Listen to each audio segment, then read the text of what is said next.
na na. Sailing, sailing, sailing, sailing. Row, row, row, boat gently down the street. Wow, ang ganda. Super. That's Tana, the pinakasentro na resort to sa Korea ng Saudi Arabia. Yan. Medyo reddish siya. It has a long terrace of sand. Ang ganda ng desierto na to. Ang mga nakalagay dito ay yung mga traditional or historical places and buildings. Yung mga old nila. Yung mga sinaunang mga naimbento ng mga kaninunuan nila. Ang ganda talaga. May makikita pa tayo dito na Al-Madina o ang Mecca. Yan. Tapos may pa dito yung oil company nila yung nung unang panahon pa na hindi pa gaano kalaki katulad ngayon. Tapos, wow, napaganda talaga ang problema. Maraming lamok. Oh my God. Ang lamok. Maraming lamok.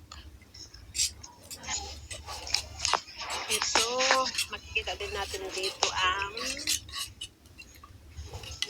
yung tower na yan. Yan ang Riyadh Tower.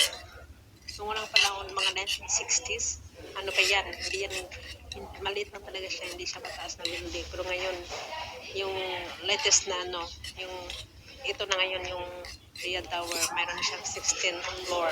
Yung makikita niya sa unang video ko, yung entrance niya. Tapos, yan mga guys, ang ganda talaga. Super. Yan, palawig na kami, yung mga kasamahan ko. Sumasakay kami ng boat.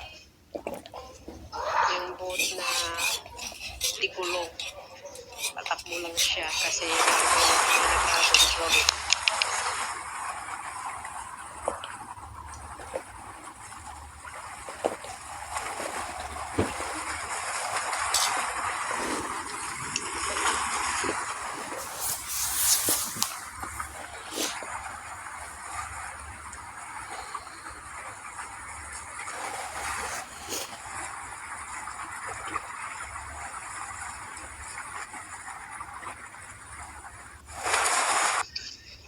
Ayan, travel.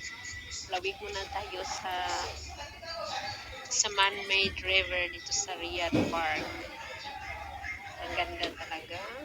Ang ganda. Tapos bluish pa yung water. Parang sobrang lalim ng river nila. Ayan, yung bahay na bato na yan. Yan ang maliit na building na yan. Sa research ko parang yan. Ayan yung yung Real Madrid na old building. So, pinakaunang building dito sa Saudi Arabia. Tapos, may dalawang tower na may ilaw. Yan ang Al-Madina, Mecca. Ayan siya guys. Hindi masyadong may-focus sa kabila. Yan ang Al-Madina, Mecca. Isa kasi itong mga nakalagay dito yung mga company noon. Oil company nila, oil company. And may marami pang iba dyan. Yung mosque, yung mosque. So, may bahay pa na bato. Yan, worship. Yun ko kung worship pa yan. Hindi ko kasi na-i-put. According sa my colleague, pinakyan kong barko na malaki. Ano daw yan? Old ship. Yan guys, yung nakikita nyo tower na mataas na blue, yan yun ngayon. 16th floor yan. Sa ibabaw niyan may coffee shop. Pwede kang makit dyan, mamasyal, mag-coffee dun sa loob. Ayan, tatapos na kami. Malapit na kami sa starting point.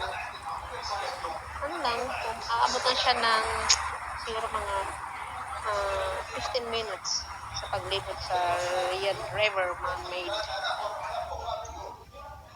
Yan. Diba na kami sa bridge.